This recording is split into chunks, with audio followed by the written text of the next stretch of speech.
Good morning. Well, welcome to my little forest walk and talk. Haven't done one for a little while. So I'm just getting my constitutional in before heading up to lovely Hawkwood near Stroud, where I'm going to be doing a lovely intimate retreat with the wonderful Jo Turner. And it's called Behind the Clinical Mask. Now, masking, it may not be a familiar term to you, but I'm pretty sure the concept will be. Because masking is when we either conceal or modify ourselves or part of ourselves to fit in, to be accepted, or to be safe. So there, recognize it? Thought so. We all probably have done this at some time in certain contexts. Some of us have been doing it for a very long time. And it's something that I care quite a lot about because it's been the 25 years of teaching and mentoring and coaching clinicians.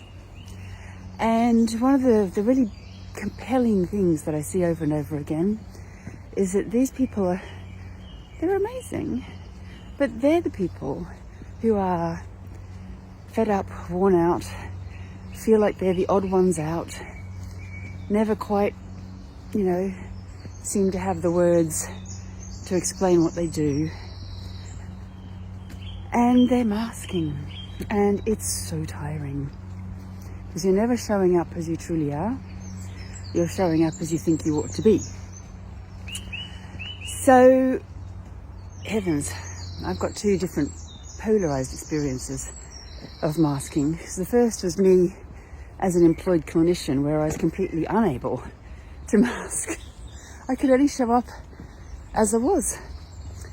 And anything else felt out of alignment, and that landed me in a world of trouble over and over again, until I finally, in my last employed job in the late 90s, found an employer who really celebrated who I was. That was Baroness the Professor Laura Finlay. What a remarkable woman, and what a remarkable gift for her to give me. And that was the last employed job I ever had. So it made life very, very difficult. But that also meant that I kept moving until I found myself a context where I could be myself. But in 2000, I did my first big stage conference, and I probably did around 4 national or international conferences a year. And over that time, gradually social media started to develop. And a certain kind of culture started to develop, quite a misogynistic one. And it was populated by people who felt that the best way to promote themselves was to see if they could take somebody else down. And I realized that my behavior started to change. So I was showing up with my take me seriously haircut, my tailored suit, my strong colors, and my presentation packed with research papers. And it was like strapping on my antlers. And I remember a very key point for me, which was 2013, a Physio First conference coming up. Love Physio First conference. I was lucky enough to be invited to do quite a lot of them. And I just thought, you know what? I'm not going to do it anymore. I'm not going to strap my antlers on. I'm going to show up exactly as I am. And I did, with my big hair and my bright red shirt and my stripy jacket and my presentation, where I positively decided not to pepper it full of research papers. I was going to actually show up and teach from first principles, which is also research. This is how bodies work. This is how brains work. This is how we put these principles together to be able to treat unique human beings. And I thought, I don't care what happens, actually, because I can't be anything other than myself, and I can't not align with myself anymore. And it was so interesting because apart from one person who was actually a co-presenter, an academic, who missed most of the presentation, showed up at the end, and then kind of tried to undermine what I'd done.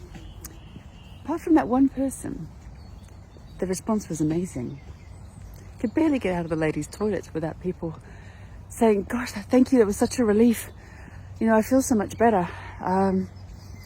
That made a lot of sense to me, and I just didn't know how to be able to explain it. And from that point on, I haven't ever gone back. In fact, my last on-stage British conference was again physio first. And I had a banging skirt, and my high-heeled boots, and my big hair. And I just showed up to be me. Take it or leave it. Yeah? I don't need global domination. I just need to reach the people I care about. So I've had different experiences of masking. So that's what we're going to explore this weekend with this lovely group of people. It's like, when did the mask go on? Do you remember? I bet you do. Many of you are still wearing it. And it's getting in the way of your uniqueness. You know, bringing what's special about you. There's this push, I think, for people to feel like we all have to be the same. And it doesn't serve the public, I'll tell you that. And it fills me with joy when people finish some of our programs and they go off and they start bringing themselves into the arena. You know, and the people that's going to work for, they find them. So I just want to introduce the concept of masking to you. And maybe it's something you might reflect on. How do I modify myself? How do I hide myself? And why do I do that?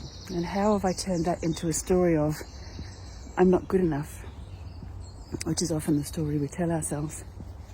So I'm going to leave you with that as I potter up to my pull-up bar, whack out a few pull-ups before a little meditation, and then home and get ready.